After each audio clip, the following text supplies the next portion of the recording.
Bismillahirrahmanirrahim. Alhamdulillahirabbil alamin.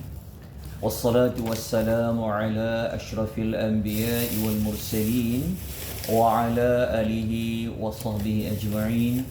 Allahumma salli wa sallim ala nabiyyina Muhammad wa ala alihi wa sahbihi wa man tabi'ahum bi ihsanin ila yaumiddin. Amma ba'd. Assalamualaikum warahmatullahi wabarakatuh. Pertama dan selama-lamanya kita mengucapkan berbanyak rasa syukur kita kepada Allah. Rasa syukur kita yang tak terhingga kepada Allah kerana pada pagi ini kita dapat meneruskan kembali pengajian tadabbur ringkas suratul Al-Fatihah yang kita jadualkan setiap Isnin jam 10.30 pagi. Jadi kita telah bercuti selama 2 Isnin, ya, Isnin lepas dan Isnin sebelum ni. Jadi walau apa pun kita bersyukur kepada Allah di atas pertemuan kita, yang mana kita pada pagi ni akan menerangkan lebih lanjut keterangan ayat yang kedua suratul Fatihah, iaitu ayat yang berbunyi a'udzubillahi minasyaitonirrajim, alhamdulillahi rabbil alamin. So ada 4 kalimah, ada 4 patah perkataan. Alhamdu maksudnya segala puji. Okey, hamdu tu puji. Tapi apabila ada al, kita kata segala puji. So segala puji ni nak diberikan kepada siapa? Khusus untuk siapa? Ada kalimah lillah, bagi Allah. Kenapa Allah itu segala puji perlu ditujukan kepada dia? Kerana Allah itu Rabb. Allah ini adalah pencipta, pemilik, pengatur, pengurus al-alamin, sekalian alam. Apa tu sekalian alam? Selain daripada Allah, dia termasuk di bawah istilah sekalian alam. So kita ni manusia di bawah sekalian alam. Baik, untuk memahami lagi tentang puji-pujian ini, kita kena hubung kait terlebih dahulu dengan ayat pertama. Okay, ayat pertama surah Al-Fatihah, kita telah melalui beberapa siri mendapat penerangan tentang 2 nama Allah yang dalam ayat itu. Ada 3 sebenarnya, iaitu ada nama Allah, ada nama Ar-Rahman dan ada nama Ar-Rahim. So kita dah selesai membincangkan Ar-Rahman sebenarnya tentang apa, Ar-Rahim tentang apa perbezaan Ar-Rahman dan Rahim. Itu pada ayat pertama. Okey. Oleh kerana Allah itu rahmatnya sangat luas. Ada rahmatnya yang tidak bertepi, yang tidak tidak ada had, kan, iaitu nama Ar-Rahman dan Rahim. Maka pada ayat yang kedua menyambung apa yang diperkatakan pada ayat pertama. Sebab tu kalau kita baca dekat note ni, hubungan ayat dengan ayat sebelum. Maknanya ayat kedua ni kita kena kaitkan kembali dengan ayat yang pertama. Kat dia tak ada tak? Okey. Ayat pertama ayat pertama yang telah kita belajar berbicara mengenai sifat Ar-Rahman. Betul. Sifat Ar-Rahman ini merujuk kepada betapa pemurahnya Allah kepada kita apabila Allah mengurniakan nikmat dan rezeki yang tidak putus-putus sampai ke hari ini. Kalau Allah bagi rezeki kepada kita, itu menunjukkan sifat rahmannya Allah. Allah tidak mengambil kira kita ni siapa, latar belakang kita apa, muslim ke tak muslim ke. Allah bagi rezeki pada kita. Walaupun bukan kadang-kadang lah, selalunya kita langgar perintah dia, kita tak buat apa dia suruh, tapi tetap Allah bagi nyawa, tetap Allah bagi rezeki, tetap boleh hidup, kan? Oleh kerana itu ayat yang kedua ni, alhamdulillahirabbil alamin, ini mengajak kepada kita supaya oleh kerana Allah tu Dar-Rahman, Allah tu Dar-Rahim. Ayat kedua ni mengajak kepada kita apa? Kita kena ucap terima kasih, kita kena bersyukur, kita kena puji Allah di atas Allah itu memiliki sifat Rahman dan Rahim. Okey, dapat kaitan dengan ayat yang kedua dengan nombor 1. Sebab tu kalau kita belajar Quran, kita jangan pisahkan dengan ayat yang sebelum. Dia kadang-kadang ayat selepas tu menerangkan ayat sebelum.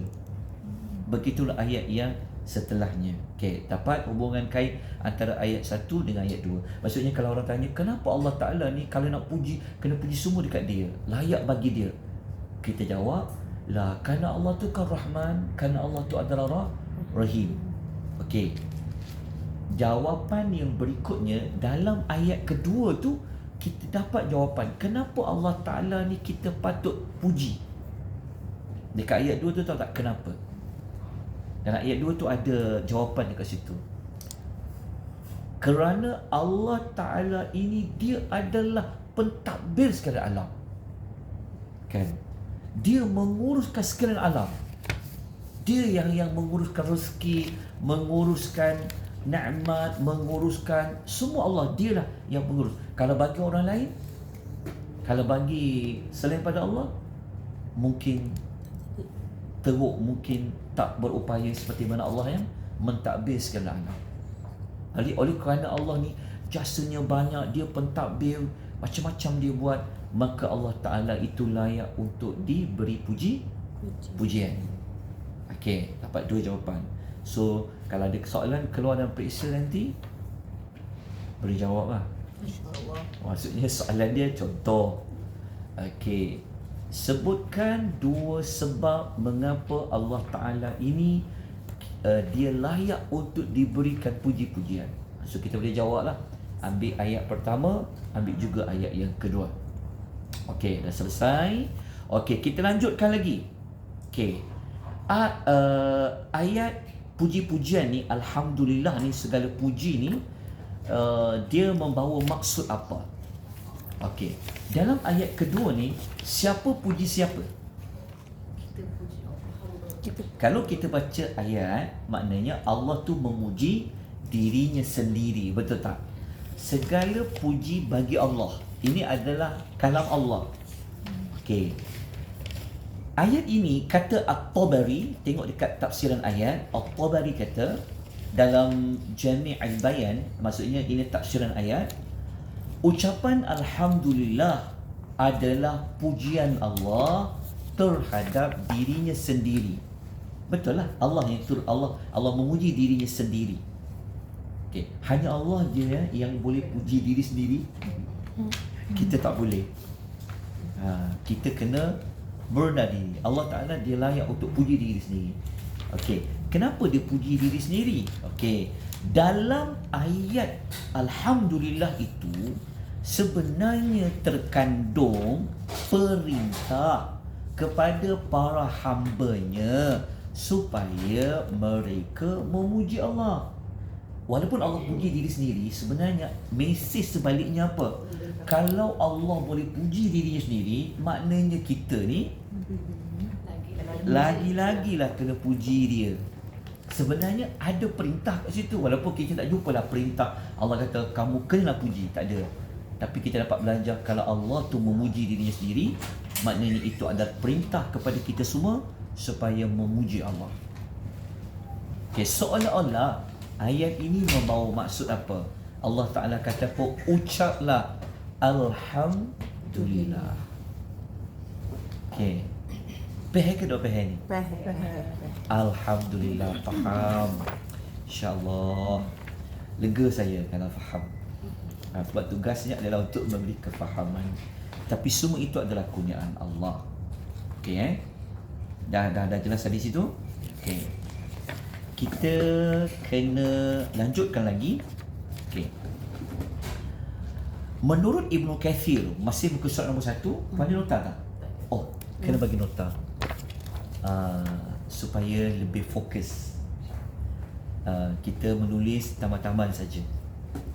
Okey, okey. supaya nanti jelas dan boleh sampaikan kembali lah. Okey, dalam ayat itu kita nak bincang kenapa alhamdu tu dia letak alif lam, dia ada al, dia ada bunyi al, kenapa ada alif lam? Okey, alhamdu ni dia adalah kata nama tau, dia adalah nouns. Dia nak faham Quran ni, dia kena tahu perbezaan antara kata kerja, verbs dengan nouns. Okey, so alhamdu ni dia adalah kata nama, dia adalah nouns sebab dia ada alif lam. Kata nama ni kadang-kadang siapa ketuk tu? Risau juga ni. Okey.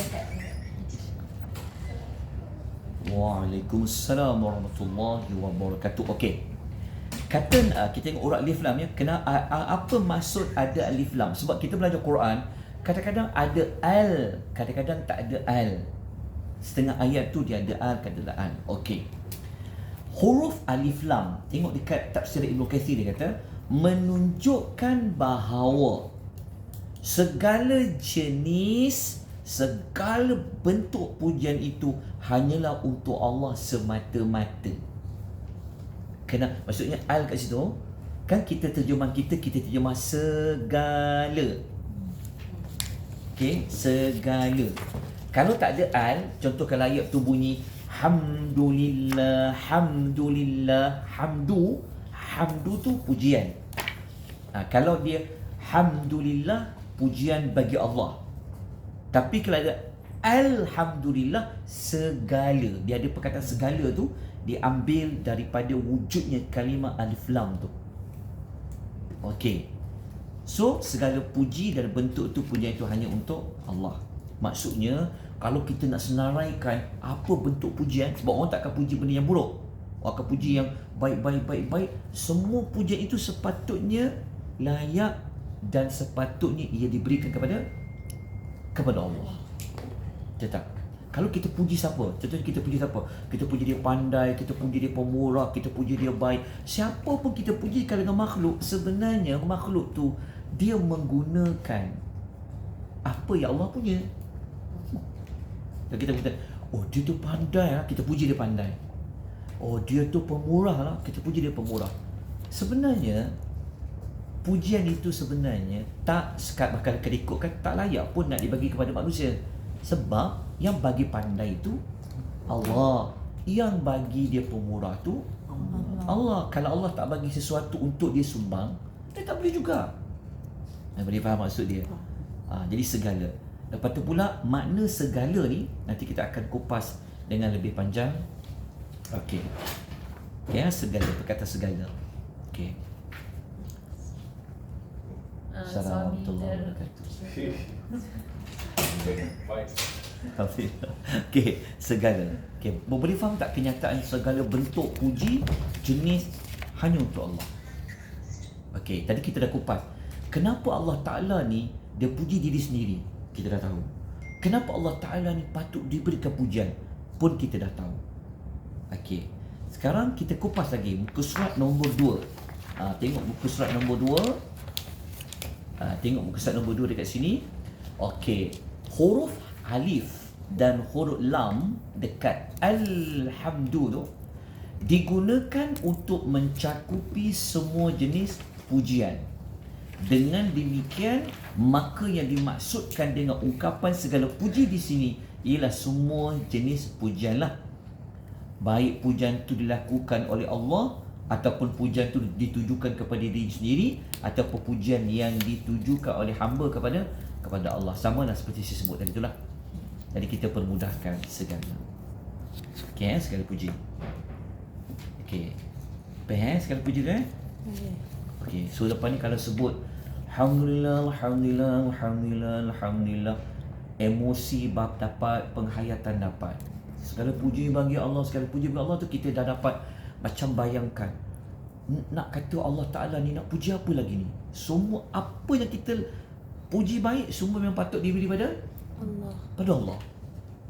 Tak patut pun kita bagi pada Manusia. makhluk. Okey, soalannya kita kata Alhamdulillah, Alhamdulillah, Alhamdulillah. Segala puji tu macam kalau kita nak senarai kau tu tak cukup getah lah. Yang baik, yang agung, yang hebat, yang sekian-sekian tu kita telah rangkumkan dia di bawah perkataan Alhamdulillah. Sebab Allah suka sangat orang yang puji dia. Boleh faham kan? Sebab kita lafazkan segala puji ni macam kita kata apa sajalah ya Allah yang layak diberikan pujian kepada Engkau. Engkau memang patut dipuji ya Allah. Itulah segala puji. Okay, ya? InsyaAllah nanti kita akan terangkan lagi dengan lebih lanjut supaya ingat lepas ni sampai mati. Okey, mari kita lihat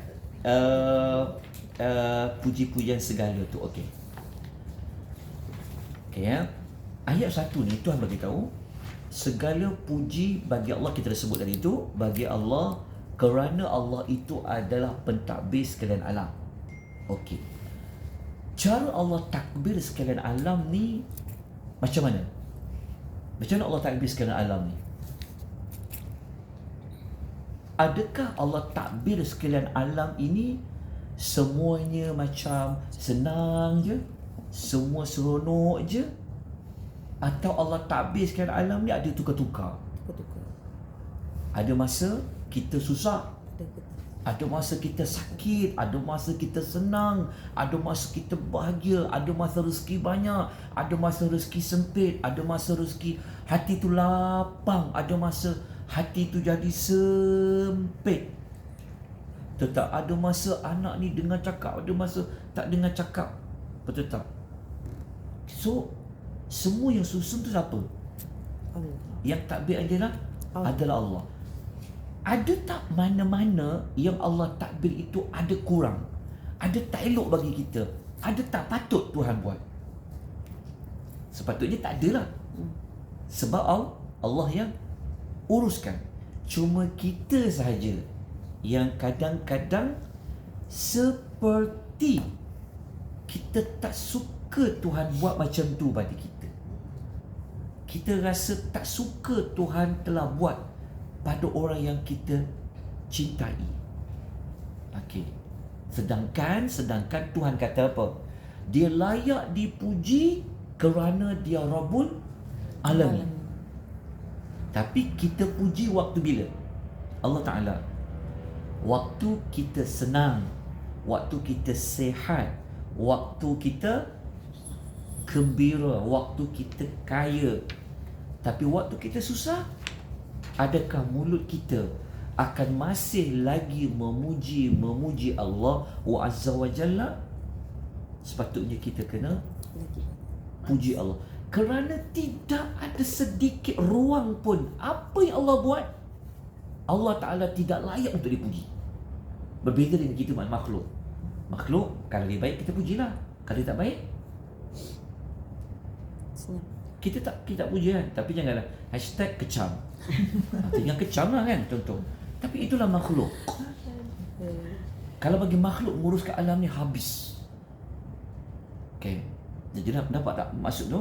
Supaya apabila kita kata patutnya apa jadi kaedah kita, Allah memang layak dipuji. Dia buat yang baik dah, dia buat yang terbaik dah, dia buat pasal hadi kemah, tak ada cacat celah. Okay, itu ayat yang kita nak sebut pujian. Okey. Saya akan tunjukkan bukti tentang Nabi SAW. Dia tidak pernah tidak memuji Allah sekalipun dia berada dalam keadaan yang susah. Okey, tengok muka surat dalam nota ni, muka surat nombor 11. Muka surat nombor 11, nombor 9 tu. Dan kita masih membincangkan tentang puji-pujian. So kita nak mantapkan supaya lidah ni lepas ni lebih rajin untuk puji Tuhan. Kan? Kita rosak, alhamdulillah. Orang tanya sakit, kenapa tak gelar? Sakit, alhamdulillah aku sakit. Faham tak? Sakit apa? Sakit hati. Alhamdulillah. Kan? Alhamdulillah. Kerja kita alhamdulillah je. Kalau semua rakyat ni dia keluarkan #alhamdulillah aman, Tu datang dah. Ah, Alhamdulillah. apa tu datang tu? Makanan. Alhamdulillah. Alhamdulillah. Syukur pada Allah. Okey.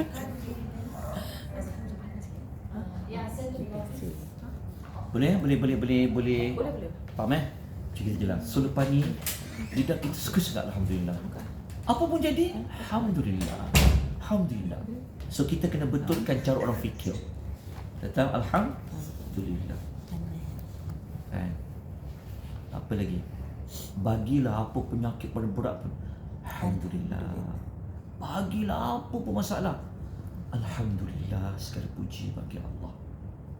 Bukan kau kerja terkejut. Kan? Kau ni tengok kena sakit macam tu pun kau cakap alhamdulillah, kau suka baru dia ingat kita sebut alhamdulillah ni waktu kita suka. Ini yang salah. Saya bukan suka Allah uji saya dengan musibah. Kalau boleh saya tak nak musibah tu kena pada saya. Level kita ni level yang kalau boleh musibah tu hilang lah.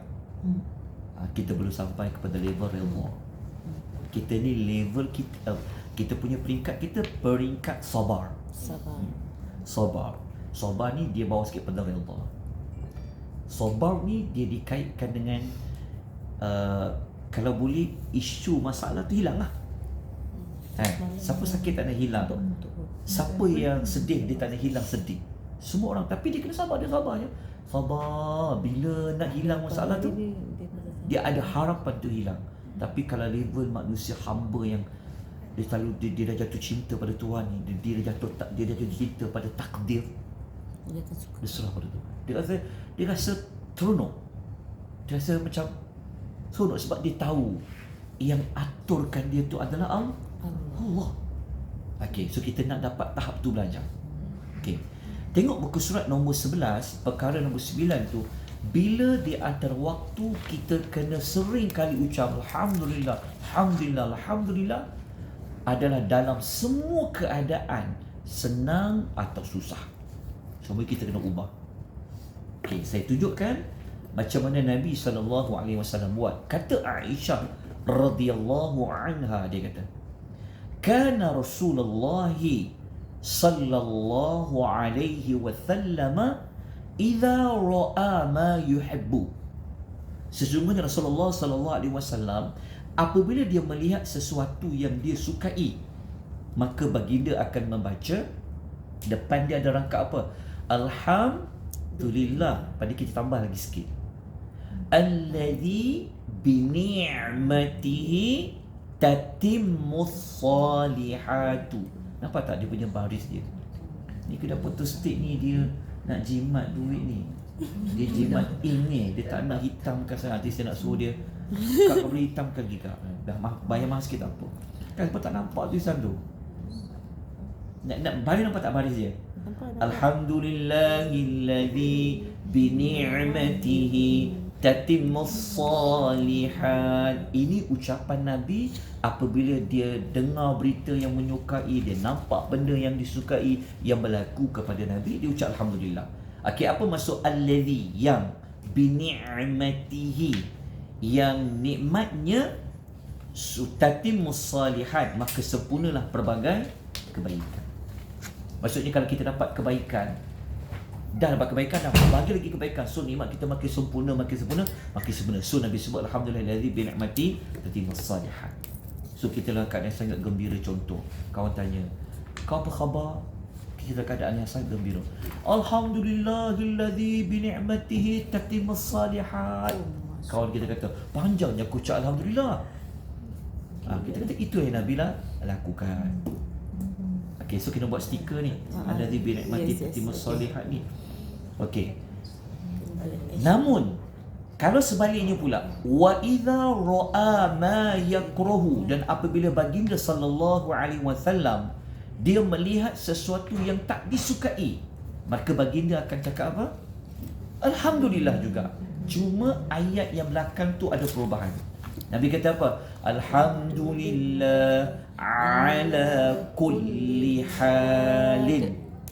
Alhamdulillah, segala puji bagi Allah, ala, di atas, kulli, setiap hal keadaan. Hal ni keadaan. Kita dapat tahu apa halnya, apa keadaannya.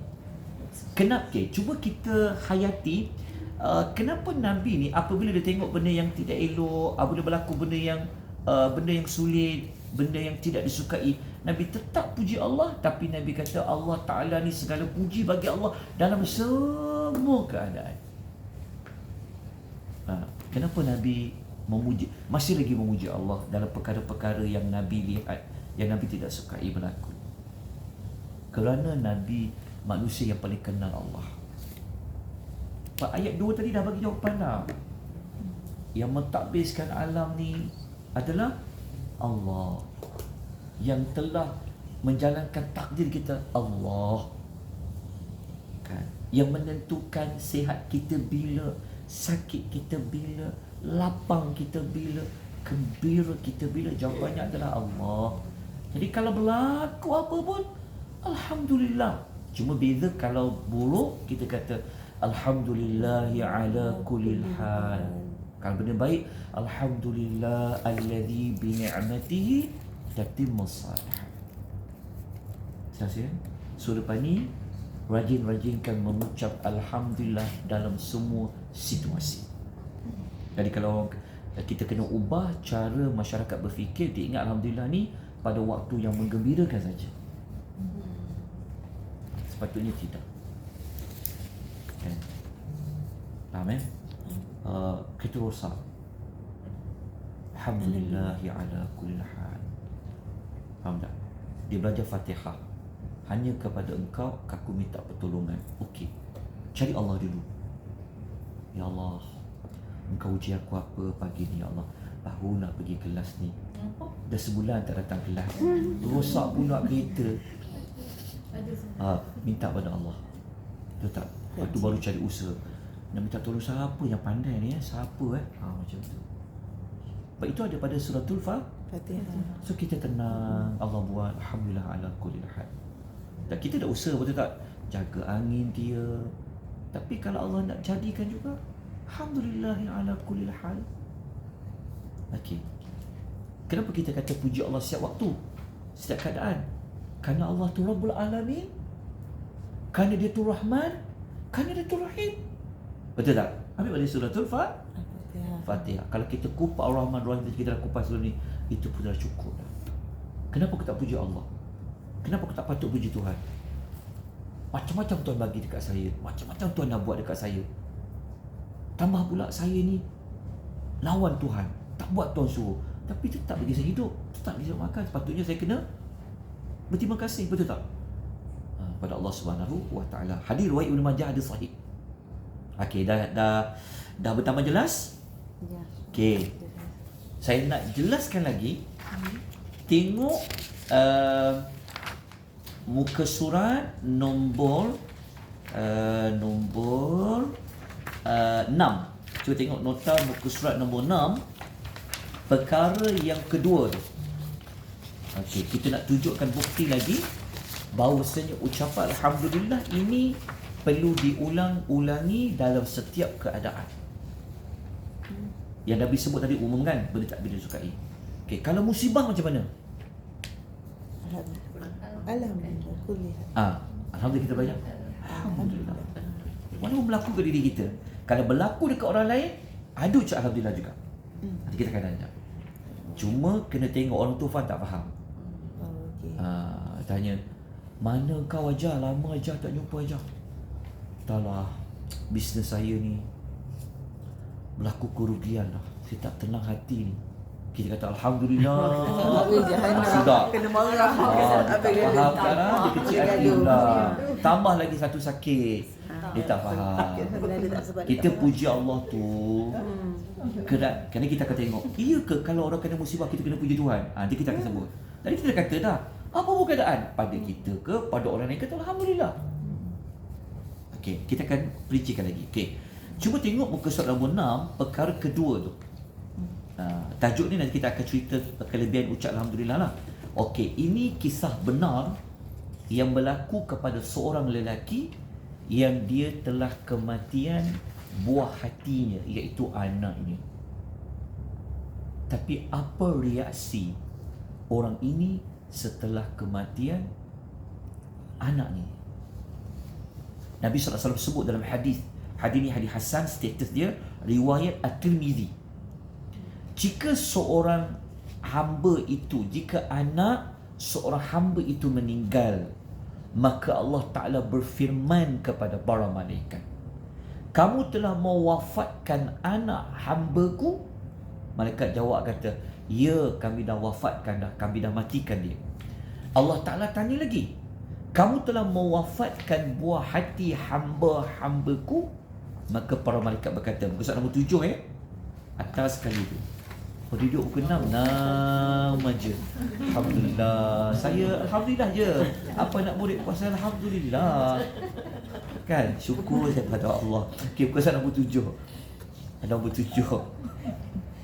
Alhamdulillah, tenang hati. Alhamdulillah ni kalimah fana awful ni. Boleh menyelesaikan semua masalah. Selesai. Tenang hati. Terapi diri kita. Alhamdulillah. Macam-macam orang buat kat saya. Alhamdulillah. Dapat anak murid yang minggu ni belajar, minggu lepas lupa. Alhamdulillah. Tak, kan? Alhamdulillah. Betul tak? Jangan patah semangat.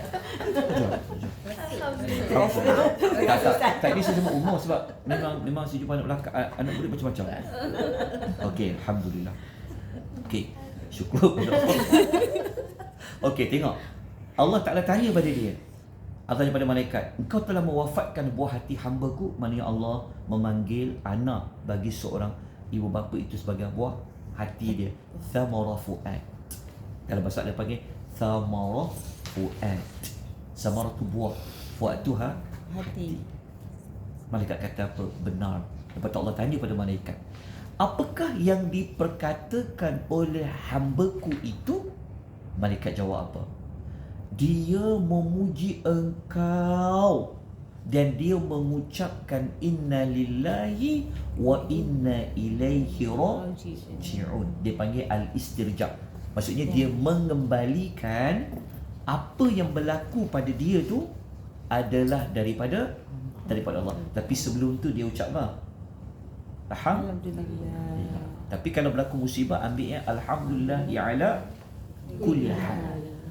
Lalu Allah Ta'ala kata pada malaikat, bangunkan, binakan untuk hamba-Ku itu sebuah rumah di dalam syurga dan namakan rumah itu adalah Baitul Hamdi, rumah puji.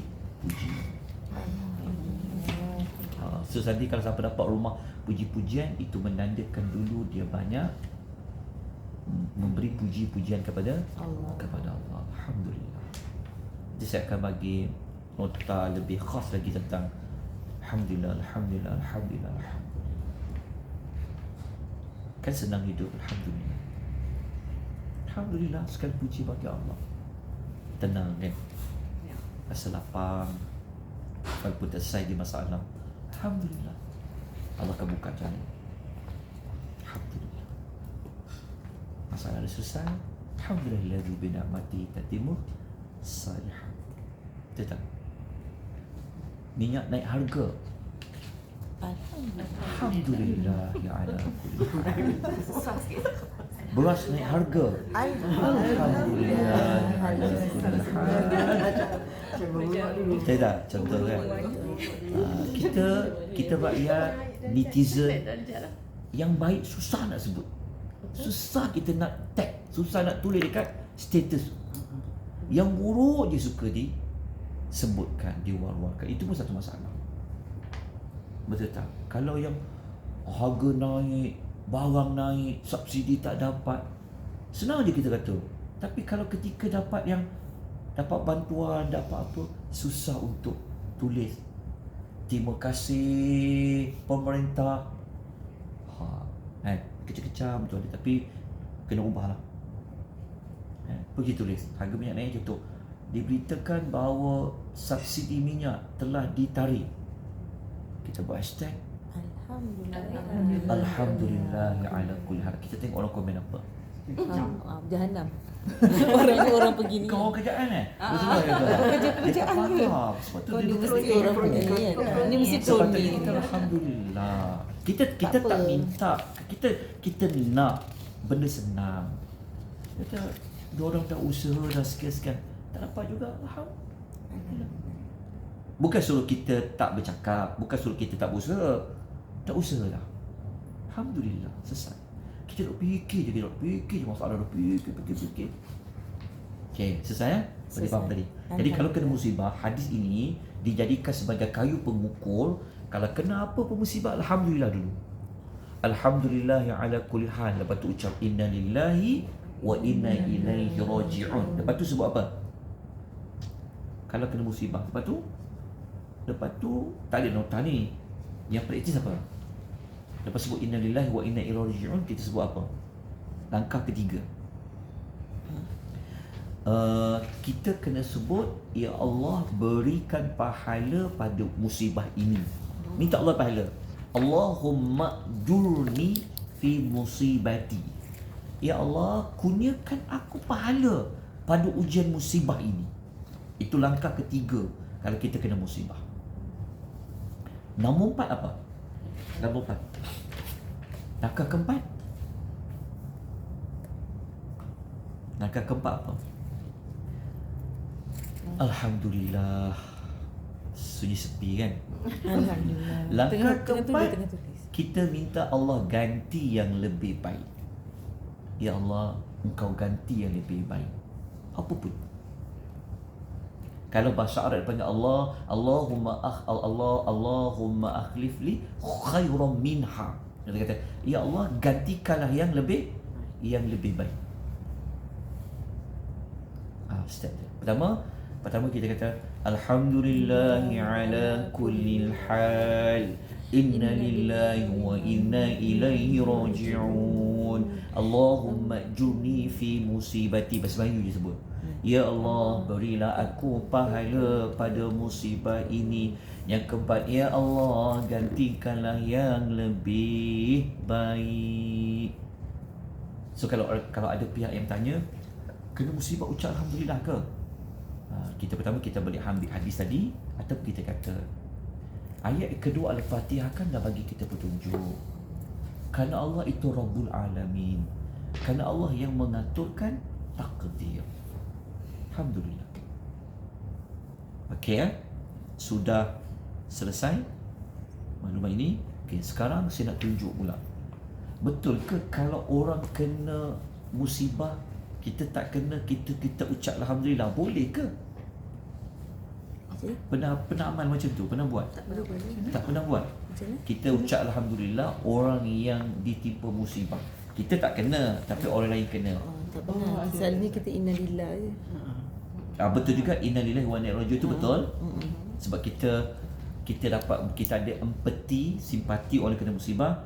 Tapi kalau boleh ucap juga alhamdulillah. Sebab kita berpegang, alhamdulillah kulli hal. Kawan kita kena musibah, kita tak kena. Maknanya Allah aturkan, dia kena, aku tak kena. Aku tak kena pun Allah yang aturkan. Dia kena, Allah juga aturkan. Jadi Allah Ta'ala ni layak dipuji dalam semua keadaan. So macam mana kita nak buat dia? Okay, cuba lihat muka surat nombor 9. Muka surat nombor 9, perkara yang kelima. Ketika melihat orang yang terkena musibah, ketika mendengar orang yang terkena musibah, kena dipuji Allah itu. Okay, dalil dia. Okay, Nabi SAW bersabda, "Man ra'a sahibal bala'i." Sesiapa yang melihat seseorang yang ditimpa bala, ditimpa musibah, faqala, kemudian dia membaca.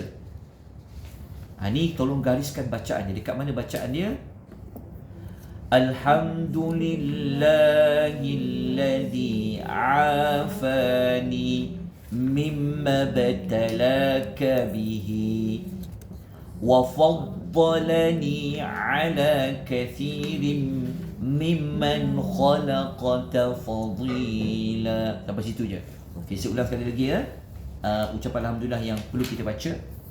Alhamdulillahilladzi afani mimma batalaka bihi wa faddalani ala kathirin mimman khalaqta fadila. Tapi dah baca daripada lagu pun. Ini saya terangkan. Alhamdulillah. Okey. Kat situ baca apa kelebihan dia? Illa ufiya min zalikal bala. Okay, kita tengok dulu terjemahan ya.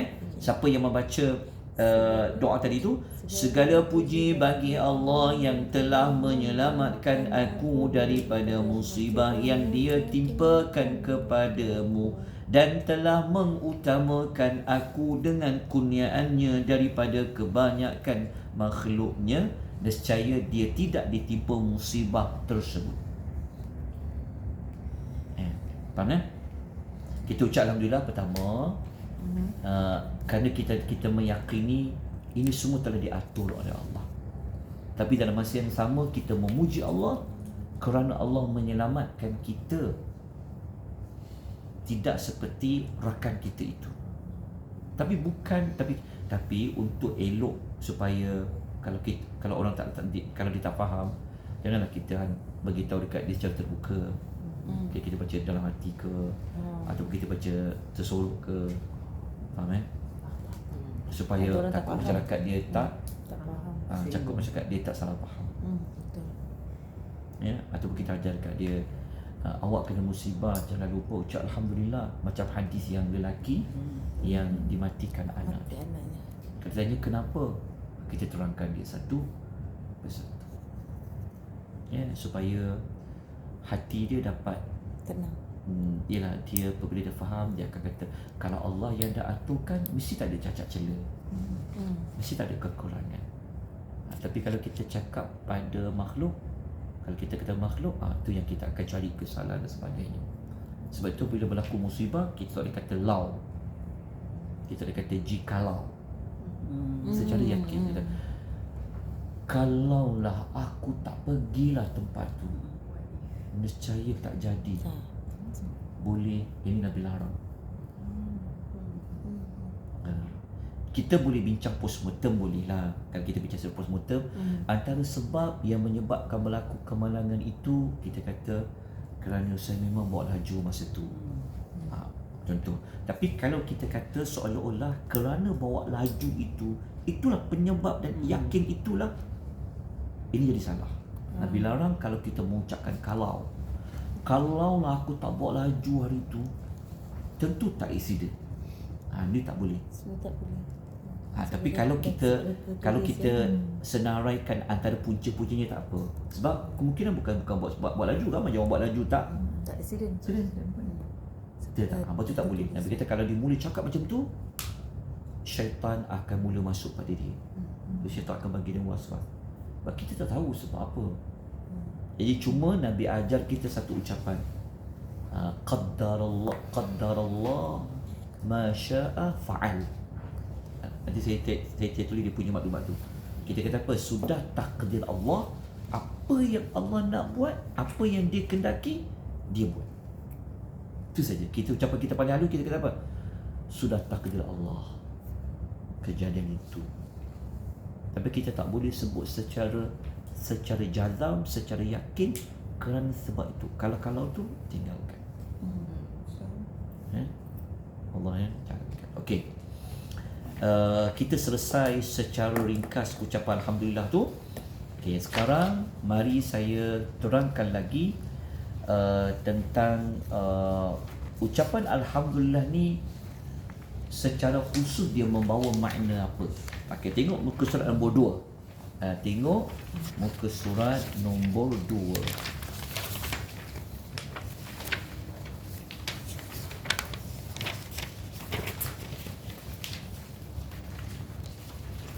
Tengok muka surat nombor 2. Okey. Pasal pujian tu saya rasa semua faham lah. Kita muji sebab apa pada Allah. Okey. Cuba lihat yang manakala secara khusus pujian itu membawa maksud apa. Okey, yang pertama, pujian itu membawa maksud adalah ucapan syukur seorang hamba. Adakah orang kata Allahu Akbar, bersyukurnya? Orang cakap apa? Orang kata Alhamdulillah, syukurnya. Orang tak kata subhanallah, syukurnya. Orang kata alhamdulillah, syukurnya. Jadi puji-pujian itu ia akan membawa kepada arti itu adalah ucapan syukur. Orang kata, kenapa saya tengok awak ni banyak ucap alhamdulillah? Kita kata itu ucapan syukur seorang hamba. Itu makna pertama dia. Ucapan syukur kepada orang hamba. Okey, tapi saya dapat dulu maklumat awal tu, kenapa banyak puji Allah? Kerana saya bersyukur atas segala nikmat Allah bagi. Okey, maklumat itu kata Abdullah bin Abbas radhiyallahu anhuma, muka surat nombor 2, dia kata apa?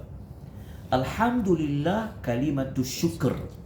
Dia kata alhamdulillah adalah kalimah syukur.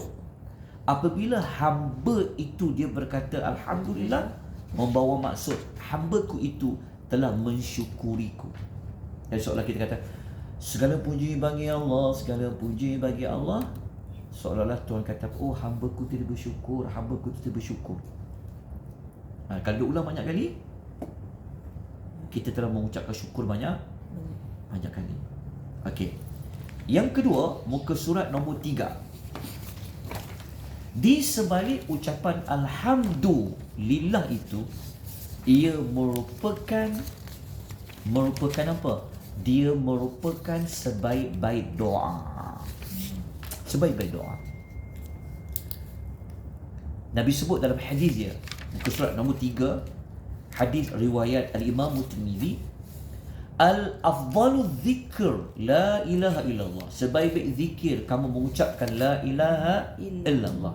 Wa afdalu du'ai alhamdulillah. Dan sebaik-baik doa ialah ucapan alhamdulillah.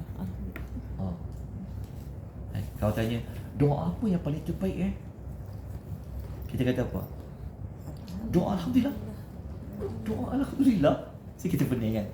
Hadis ni kata sebaik-baik permohonan, sebaik-baik doa adalah ucapan alhamdulillah. Sebab apa?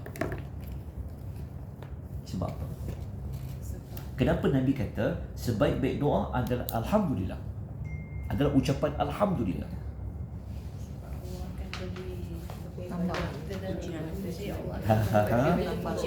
Okey, jadi kaitkan yang pertama tadi, maksudnya kita kita dapat satu nikmat, kita syukur.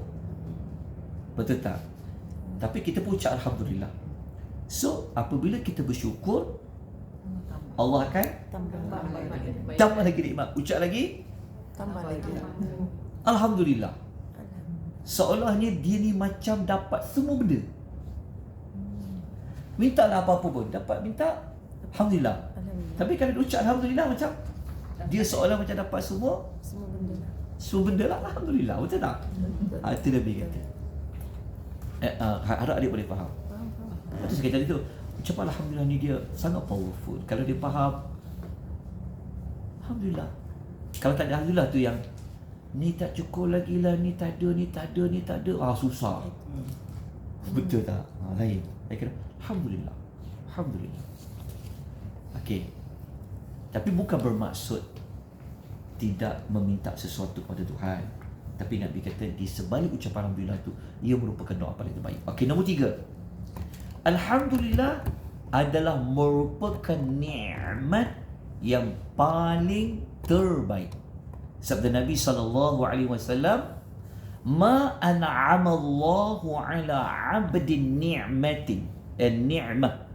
Allah tidak menganugerahkan nikmat kepada seorang hamba lalu dia mengucapkan alhamdulillah, melainkan pujian yang disampaikan olehnya itu, yang dibaca olehnya itu lebih baik daripada nikmat yang dia perolehi.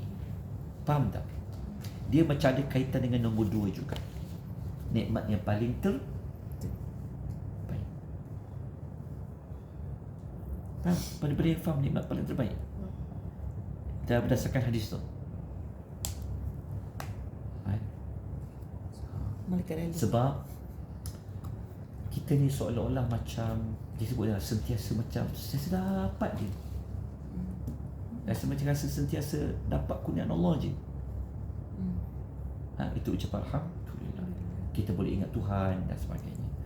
Okey, pegang tiga pengertian di sebalik ucapan alhamdulillah. Tetapi dia sangat berbeza. Sebenarnya kalau kita ucap alhamdulillah tu secara umum dia bukan sekadar cover tiga ni. Sebab Allah Ta'ala ni kalau dia tak bagi nikmat pun kita tetap layak puji Allah. Sebab tu apabila ulama bincang ucapan alhamdulillah dengan ucapan syukur mana lebih besar? Alhamdulillah. Alhamdulillah ni salah satu maksud dia adalah tanda syukur. Tapi sebenarnya kita tahu syukur hanya dipraktis kalau ada nikmat. Dapat sesuatu baru syukur. Betul. Tapi sepatutnya dengan Tuhan kita tak dapat sesuatu pun Allah Ta'ala layak diberi pujian. Tu. Jadi alhamdulillah ni dia satu nilai ucapan yang sangat besar si Allah SWT. Hatta sampai kita masuk syurga pun manusia akan tetap lagi memuji Allah Subhanahu wa Ta'ala. Bayangkan kalau kita selalu puji orang suka kat kita, puji je. Kita belanja, kita makan lah. Kau ni banyak nak puji disebabkan ada udang di sebalik kutiau goreng. Tapi dengan Allah Ta'ala ni tak ada. Allah Ta'ala ni dia bagi ke, dia tak bagi ke, memang dia layak untuk diberi pujian. Okey, dapat. Sebab baik doa, nikmat yang paling terbaik. Okey, ada apa soalan dari tuan-tuan dan perempuan? Kalau dah faham yang itu, saya nak lanjutkan sikit. Kita ada waktu lagi, jangan kita bazirkan waktu kita. Okey, boleh baca buku surat nombor 4. Buku surat nombor 4 tu keperluan mengucapkan alhamdulillah, boleh bacalah ulasan al-Imam At-Tabari lah. Baca kat situ. Okey, kita kan pernah dengar ayat Quran ada dua tempat dalam Quran. Allah kata kalau kita kira nikmat Allah, kita boleh kira tak nikmat Tuhan? Wa in ta'udulu la tuhsuha. Ada tak sesuatu yang kita dapat bukan daripada pemberian Allah? Tak ada. Tuhan kata wama Tuhan kata ayat tu kata saya lupa ayat dia. Tuhan kata apa yang ada pada kamu itu adalah daripada Allah. Tuhan kata. Lepas tu nikmat Allah tu tak terkira banyaknya. Okay, jadi memang kita kata memang patut Allah Ta'ala layak diberikan puji. Okay, cuba senaraikan nikmat Tuhan banyaklah. Kalau dekat anggota badan kita ni, okay, macam kita sebutlah kan. Okay. Oksigen. Ya. Semua tu. Ada 1 juta nak ditukar dengan sebelah mata. Siapa nak? Oh, tak nak. Tak nak. Boleh pergi mana-mana tu. Okey lah, 1 bilion ditukar dengan lidah. Siapa boleh potong lidah dia, kita beri dia 1 bilion. Tak nak?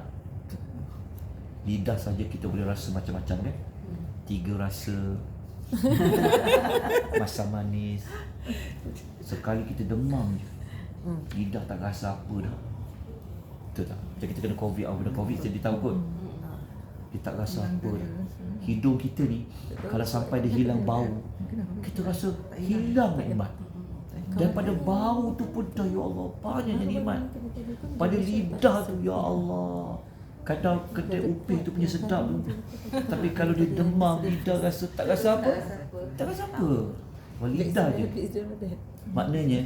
Maknanya ya Allah, nikmat yang Tuhan bagi pada tubuh badan kita ni, anggota badan kita ni, nak ditukar, kalau nak kira dengan amal kita buat pun memang tak terbayar dah kita. Apatah lagi untuk kita tukar dia masuk syurga. Ya Allah, aku dah semayang 60 tahun, aku nak masuk syurga. Tak. Belum tentu. Jawapannya tidak boleh ditukar ganti juga. Tapi orang pilih aku mungkin solat, dia jaga solat dengan rahmat Allah, masuk syurga. Jadi Allah Ta'ala memang layak untuk diberi puji-pujian. Okay. Mungkin nanti saya akan bagi tambahan maklumat macam mana nak redakan hati, tenangkan hati kalau kita diberi ujian musibah. Memang kita belajar Allah Ta'ala tu dia datangkan musibah sebagainya. Tapi kalau masuk waktu dia kena tu, waktu dia kena nak praktik tu, Allah je orang mengetahui. Betul tak? Dia waktu tak kena apa-apa macam memang patutnya macam tu ya. Tapi waktu kena tu macam mana ni? Ini Quran ajar kita dalam surah Ad-Duha teknik melihat ke belakang. Melihat ke belakang ni dulu ada iklan kan, jangan pandang belakang, pandang ke depan kan. Tapi dalam hidup ni berkait dengan Allah, kita kena pandang ke belakang. Surah Ad-Duha dia ajar teknik tu. Teknik tu macam nak Tuhan kata saya kena ajar surah Ad-Duha. Nanti kat surah tu saya ajar, saya akan tunjuk dalam buat. Dia begini, contoh begini. Kita ni dah berapa tahun kita dapat kesenangan. Contoh, satu ketika Tuhan ambil balik dia punya kesenangan tu, dia ambil balik. Apa reaksi manusia ketika itu? Faham tak? Selama ni dia dah senang kan, senang. Tiba-tiba Tuhan ambil balik segala diberi tu, sampai dia tu muflis lah, contoh kan. Apabila dia berada situasi macam tu, kalau dia tak kenal Allah, dia tak belajar, boleh bawa dia kepada bunuh diri dia tak? Boleh bawa kepada kenapa aku jadi macam ni, kenapa? Dia terlupa kalau Tuhan berkira balik, kalau contoh kata aku telah muflis ni, aku telah kehilangan harta aku 1 juta, 2 juta kena sita, contoh. Kita kata pada dia, berapa lama engkau boleh kulu kiri kau makan rezeki Tuhan lebih tak 1 juta? Banyak. Itu dipanggil teknik surah Ad-Duha. Kalau kena pada kita ingat balik, lah baru hari ini je aku kena, baru setahun je aku kena, tapi aku dah sihat pula. Aku sihat. Tuhan tak pernah kira. Ini kita baru belanja 30,000, 40,000 untuk ubat sakit pun kita dah macam, nampak tak? Dia tak imbau balik ke belakang. Dia tak imbau balik waktu dia. Itu teknik, salah satu teknik dalam surah Ad-Duha. Nanti kita akan ajar surah Ad-Duha insya-Allah. Dia macam kita kena macam fikir yang sebelumnya berlaku. Kan? Boleh faham maksud saya? Kalaulah Tuhan ambil kira kat kita lah kan. Contohlah kita jatuh sakit, kena kanser, berubat, berpuluh-puluh ribu orang belanja, betul tak? Bayangkan daripada muda simpan duit tiba-tiba umur dah naik meningkat, kena pula kanser. Contoh, duit belanja habis. Kalau kita tak bantu dia untuk dia terapi diri dia, kita takut nanti dia akan dalam keadaan dia menyalahkan tu Tuhan. Habis duit aku belanja. Dia terlupa untuk dia cuba dia patah balik ke belakang. Waktu kau sihat tu berbanyak ya. Kalau kau kira sihat kau dan sihat kau dengan wang yang kau gunakan untuk ubat, Tak terkira banyak, betul tak? Kalau 30 tahun, 40 tahun, kalau Tuhan claim balik kesihatan tu, mampu tak nak bayar? Saya tak seorang pun mampu akan bayar. Tapi ketika Tuhan Rabbul Alamin itu atur dia sedikit, dia dah mula rasa macam nampak tak? Sebab itu Alhamdulillah ini dia membantu kita untuk redakan keadaan, terapi diri. Dia boleh membantu kita untuk kita bertenang. Okay. Lagi kita belajar, lagi kita akan dekat pada Tuhan, kita kenal Allah. Moga-moga Allah memulihkan rahmatnya kepada kita. Sebab itu saya telah sebut setiap hari, surah Al-Fatihah tujuannya adalah untuk mengenal Allah. Lepas kita dah kenal Allah, kita akan dapat tahu apa kita kena buat kepada Allah. Itulah tujuan suratul Fatihah. Okay, ada berapa soalan? Sebelum kita sambung minggu hadapan? Kan? Sampai lagi ni. Tak apa. Ada berapa soalan? Ada pertanyaan apa-apa tak? Dapat hubung kaitkan dengan ayat yang kedua, dengan isu kita, boleh hubungkan ayat yang kedua dengan apa yang terjadi kepada kita, boleh hubungkan ayat yang kedua dengan alam ini, dengan takdir. Lepas tu ayat Quran dia turun bukan untuk kita sekadar baca dalam salat. Tapi ayat Quran tu digunakan untuk macam mana aku nak ambil ayat ini jadi panduan dalam hidup. Jadi gunakan. Semua ayat tu ada. Kita bagi tahu lah apa masalah. Ada jawapan dekat Quran. Okey. Kalau tiada soalan apa-apa, saya pun alhamdulillah lah. Soalan pun alhamdulillah. Okey. Dekat nota tu mungkin boleh baca dulu nanti. Saya tak sebutkan lagi untuk hari ini. Tuan-tuan tengok dekat muka surat nombor 6. Ketika muka surat nombor 6 tu kita ada sebutkan dekat situ adalah kelebihan memperbanyakkan zikir kalimah alhamdulillah. InsyaAllah nanti kalau ada ruang kita akan belajar lagi banyak zikir insyaAllah. Okey, boleh baca nanti untuk tugasan tuan-tuan dan perempuan di rumah ya. Boleh baca. Lepas tu cuba tengok muka surat nombor 7 tu. Okey, muka surat nombor 7 tu pun 7 gini. Alhamdulillah, alhamdulillah, alhamdulillah, alhamdulillah, alhamdulillah. Okey. Kena hiking alhamdulillah. Tapi secara khusus dalam muka surat nota tu bermula muka surat nombor 7, 8, 9, 10, 11. Boleh lihat kat situ. Lepas tu kita akan tamatkan ayat yang kedua ni minggu depan. Kita ulang sekejap. Lepas tu kita akan terus masuk ayat yang ketiga, Ar-Rahmanir Rahim. Tapi Ar-Rahmanir kita dah belajar. Dah. Cuma saya nak ulang sedikit perkaitan antara ayat 3 dengan ayat 2. Lepas tu kita terus pergi kepada Maliki Yaumiddin. InsyaAllah. Alhamdulillah. Oh syukur, alhamdulillah. Baik, kita sudahi dengan tasbih kafarah dan suratul Asr.